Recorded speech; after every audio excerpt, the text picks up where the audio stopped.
Théo adore les bananes. Il aime leur goût doux et sucré et en tant que sportif, apprécie leur qualité nutritionnelle. Potassium, magnésium, vitamines, la banane lui donne de l'énergie et nourrit ses petits muscles. Ce n'est donc pas surprenant que ce fruit soit partenaire d'un des plus grands marathons du monde. Ce que Théo ignore sur son fruit préféré, c'est qu'il est également le favori de toute la planète. La banane est le fruit le plus produit et consommé au monde, ce qui explique pourquoi cette drôle de virgule jaune est toujours présente sur les étalages. Théo est heureux. La pénurie de bananes n'est pas prête d'arriver. Il en est d'ailleurs convaincu car il l'a entendu hier au marché. Les bananes avec cette étiquette sont des bananes durables. Théo a raison, mais c'est un peu réducteur.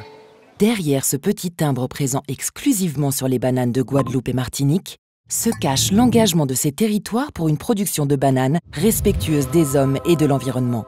C'est le plan banane durable mis en place en 2008. Un plan prévoyant. Tout d'abord, la guerre aux pesticides. Les planteurs ont réussi à réduire de 75% leur utilisation, ce qui est nettement mieux que le chiffre attendu par le plan national Écophyto 2018. Un chiffre obtenu grâce à des pratiques culturales plus naturelles et protectrices de l'écosystème. Ici, on privilégie les engrais organiques, la mise en jachère, les plantes de couverture qui empêchent la pousse des mauvaises herbes et les phéromones pour lutter contre les insectes ravageurs comme le charançon. Ok, 75%, ce n'est pas 100%.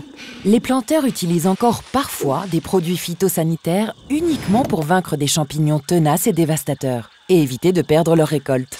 D'ailleurs, jour après jour, les chercheurs travaillent à la création de variétés de bananes naturellement résistantes à ces envahisseurs. Question conditions de travail, les récoltes se font manuellement et dans le respect des normes européennes.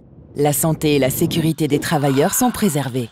Côté transport, la banane voyage en bateau dans un carton recyclable stocké à 13 degrés dans un conteneur basse consommation.